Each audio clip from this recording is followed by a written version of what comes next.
The boy who saw differently. They said he was cursed for loving a witch. They were wrong about everything. Chidi's mother grabbed his arm so hard he nearly dropped the clay pot. "Where are you going with that water?" The boy looked at his feet, still dusty from the path to the stream. "Mama, I was just—" "To that woman's hut again." It was not a question. His mother's voice cracked like dry wood. "Chidi, how many times must I tell you? People are talking. Your father's customers turn away when they see us. Your sisters cannot find suitors because of you." Chidi's fingers tightened around the pot. Inside, the water trembled. "But Mama Nnenna needs—" "Mama Nnenna?" His mother's laugh was bitter. "That creature stopped being human long ago. The elders say she eats children's shadows. They say she poisons the soil where she walks." "She doesn't, Mama. She's just old and—" The slap came swift, leaving a hot sting on his cheek. His mother had never struck him before. Her hand shook as she lowered it, and Chidi saw something worse than anger in her eyes: fear. "Go to your father's workshop," she whispered, "and forget that hut exists." But Chidi couldn't forget. 3 moons had passed since his mother's warning, and every night he dreamed of the old woman sitting alone, her water gourd empty, her cooking fire cold. So he waited until his parents slept. He took the back path through the cassava farm where no one walked after dark. The moon barely lit his way, but his feet knew every root, every stone. He had walked this path every day for 2 years, ever since he found Mama Nnenna collapsed near the stream, her wrapper soaked with fever sweat. Everyone else had walked past her that day. Even the priestess had lifted her skirts and stepped over the old woman like she was a fallen log. But Chidi's grandmother had taught him something before she died. When you see someone suffering, you see Chi, the divine spirit, suffering with them. To ignore them is to ignore God. He had helped Mama Nnenna that day. She lived in a hut so small and crooked it looked like it might collapse with the next wind. Inside, there was nothing. No yams, no palm oil, no firewood. Just a sleeping mat with holes and a strange wooden box she kept under her wrapper. "Why do you help me, small one?" she had asked, her voice like dried leaves. "Because no one else will," Chidi had answered simply. From that day, he came every morning and every evening. He brought water, he swept her hut, he shared his own food when she had none. And every time he left, Mama Nnenna would hold his small hands between her wrinkled ones and pray. "May goodness follow you, Nwa. May your kindness return to you 7 times over." The other children threw stones at him now. They sang cruel songs. "Chidi loves the witch. Chidi drinks her poison." Adults whispered when his family cast. His father lost customers. His mother cried at night when she thought no one could hear.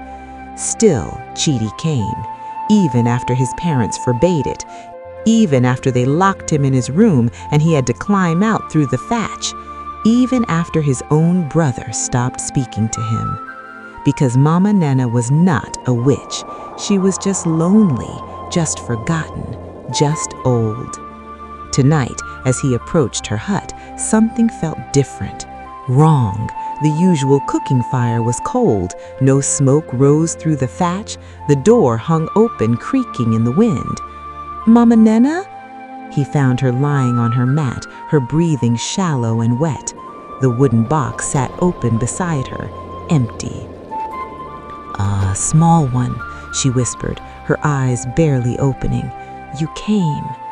"I always come." Chidi knelt beside her, his throat tight. "Let me fetch the healer." "No healer can help me now." Her fingers, thin as twigs, reached for his hand. "But you can help everyone else." "I don't understand." She pressed something into his palm. It was smooth and cold, about the size of a hen's egg, and it glowed with a soft blue light that seemed to come from deep within. Chidi had never seen anything like it. "The Ophir stone," began Mama Nnenna, "the heart of the 7 kingdoms. Without it, the rains will not come, the crops will fail. Every village from here to the great river is searching for it." Chidi's hands trembled. He had heard the criers in the market square. The king himself had promised a fortune, land, title, endless wealth to whoever could bring the sacred stone that had been lost for 3 generations. But this is yours. It's been keeping you alive." "I am ready to go home, Nwa'm. I have waited many years for someone worthy to receive this." She smiled peacefully. "Someone who sees people, not rumors. Someone who chooses kindness when the world chooses cruelty." "Mama Nnenna, please, take it to the palace, save your people, and remember," she squeezed her hand one final time, "goodness always returns." Her eyes closed, her chest rose once more, then stilled. Chidi sat with her through the night, crying quietly, the stone warm against his heart. When he walked into the village square the next morning, everyone stopped. They saw the blue glow emanating from his wrapper. They saw the royal gods running toward him, falling to their knees. "The Ophir stone," the captain breathed. "Child, where did you find it?" "From Mama Nnenna," Chidi said clearly, his voice not shaking. "The woman you called a witch, the woman you left to starve, she saved us all." The silence that followed was heavier than any stone. By sunset, messengers came from the palace. Chidi's family was given land, cattle, and a compound so large his mother wept. His father was appointed to the king's council. His sisters had suitors lining up before the week ended. But Chidi asked for only one thing, that they build a shrine where Mama Nnenna's hut had stood, that they remember the old woman who sacrificed everything, who was never a witch, just a keeper of hope, waiting for a heart pure enough to receive it. They carved her name into stone, Nnenna Ophir, guardian of the 7 kingdoms. And every child who passed the shrine learned the same lesson Chidi had learned.